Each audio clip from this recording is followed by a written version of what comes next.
She didn't say it to my face. No final conversation, no phone call, just a note. Folded once, tucked under the coffee machine. My name scribbled in a way that felt more like an afterthought than an address.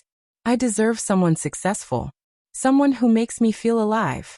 Don't try to contact me. 14 words. That's all it took to collapse 7 years of our life together. I was in Tokyo at the time, closing a partnership I'd spent nearly a year chasing.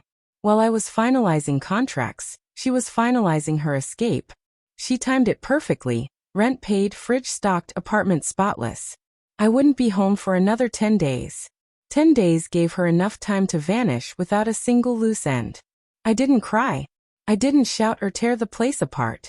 I stood in the middle of our apartment, still battling jet lag, and stared at the quiet hum of the room. The coffee hadn't brewed. Her silence was louder than any fight we'd ever had. She took almost everything, her clothes, her things, even the dog. But she left one thing behind. Our wedding photo sitting right there on the mantel. Was it meant to hurt me? Or was it a reminder of what used to be? I couldn't tell. All I knew was that it felt deliberate.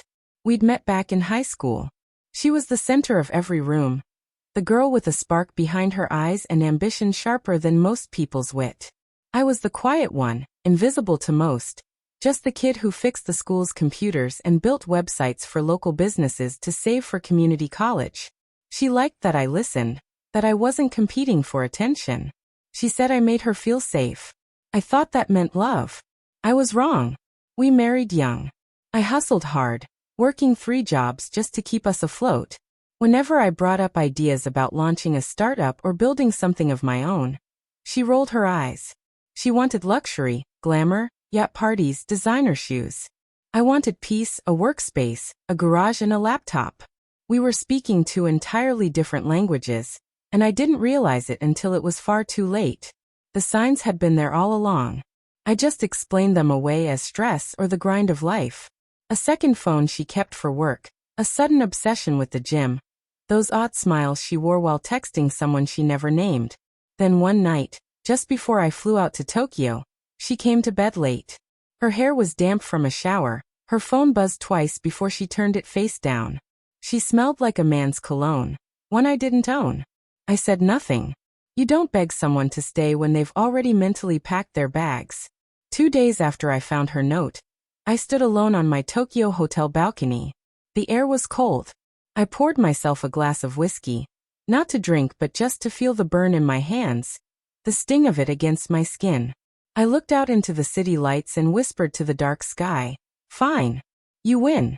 But you won't get the final word." I didn't chase her. Didn't call. Didn't ask why. I buried myself in work and allowed the pain to hollow me out, refining every weakness. I didn't seek revenge and anger. I turned it into discipline. I started small, consulting back-end systems for e-commerce startups. Nothing flashy. 6 months in, I launched a SaaS product. Clean. Efficient. Profitable. A year later, I sold it for 7 figures. Quietly. I bought silence with Andas, moved my money into trusts and shell corporations. While she was posting wine-drenched Instagram stories from someone else's apartment, I was mastering tax havens and capital strategy. In 2 years, I launched and exited 2 more companies. One of them was acquired by a Fortune 500 company. You wouldn't know it. It was never in the news. I made sure of that. True power, I learned, doesn't need to be loud. Then the high school reunion came up, class of 2010. 10 years. I wouldn't have gone, except I saw her name on the planning committee. Something clicked. I RSVP'd under an alias, booked everything through my assistant, flights, hotel, even my name badge. I arrived late, blending into the back of the ballroom in a simple suit. No watch. No flash. She spotted me first, cutting through the crowd with the same confident smirk she wore the night she told me I lacked ambition. She laughed loud, enough for the nearby tables to hear. Who invited the guy who still can't afford a tie? People chuckled. Some turned to see how I'd react. I just smiled. Then my assistant entered, black suit, earpiece, calm voice. "Sir, your jet's ready. Zurich by morning." The room stilled.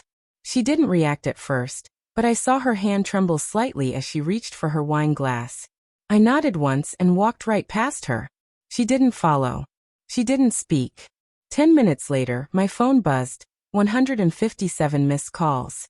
All from her. I didn't answer. Not that night. Not ever. A week later, the headlines broke. A quiet acquisition. Her failing fashion label bought out by a holding company. The new CEO appointed. She was pushed out before her coffee could cool.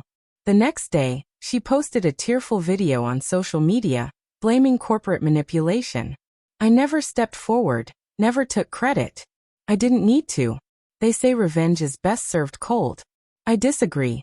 Revenge is best served in silence, clean, sharp, effortless. Delivered in a tailored suit, with a calm smile that says, I didn't forget. She left because she wanted someone more successful. Now she spends her days scrolling through a version of life that could have been hers. And me? I sleep well. Not because I won, but because she never got to see me fall.